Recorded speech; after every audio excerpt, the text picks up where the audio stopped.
Our sign language interpreter is Meresha Owiti. Remember, we are also streaming live on standardmedia.co.ke and on our YouTube channels as well. Talk to us across our social media platforms at KTN News KE, at KTN Home _ at Dennis Assetto, hashtag is Weekend Prime. And now we go straight to our top story. Tonight, the Law Society of Kenya President Faith Odhiambo has withdrawn and will not be party to the newly gazetted Presidential Task Force on Forensic Audit of the Public Debt.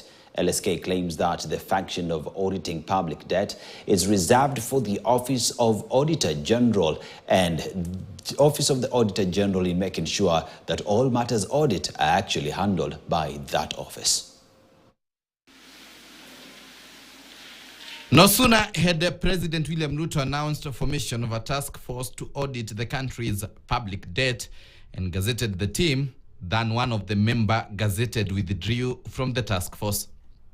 In a Gazette notice Friday, President Ruto named Nancy Onyango as the chairperson, Louis Franchi as the vice chairperson. Others appointed included Philip Kaikai from Institute of Certified Public Accountants of Kenya, Institute of Engineers of Kenya President Shama Kiteme, LSK President Faith Odhiambo, and Vincent Kimosop.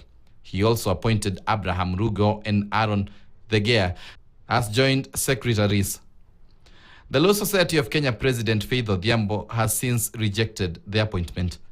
In a statement by LSK Secretary Florence Muturi, the LSK noted that the task force is unconstitutional, saying, and I quote, taking cognizance of the provisions of Article 229 of the Constitution and interpretation of said provisions by the court, it is our considered view that the said task force is unconstitutional.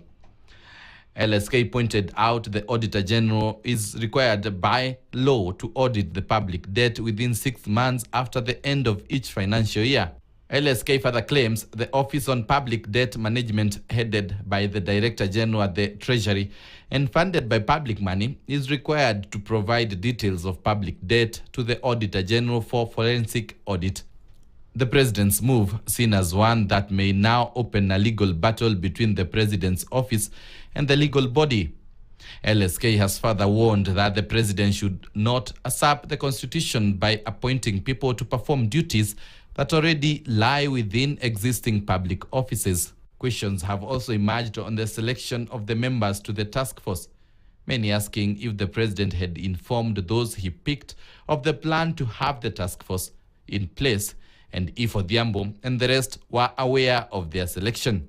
Ruto mandated the team to scrutinize various aspects of the country's public debt and assess the alignment of loan servicing with the terms of the loans.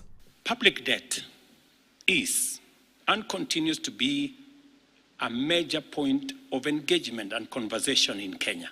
This audit will provide the people of Kenya with clarity on the extent and nature of our debt, how public resources have been expended, and will also recommend proposals for managing our public debt in a manner that is sustainable and does not burden future generations. The President had appointed the 4-member team to audit the country's public debt and release a report within 90 days. Daniel Kariuki, KTN News. Now, the people who died in last week's anti-protest have been buried today in Makueni and in Embu counties.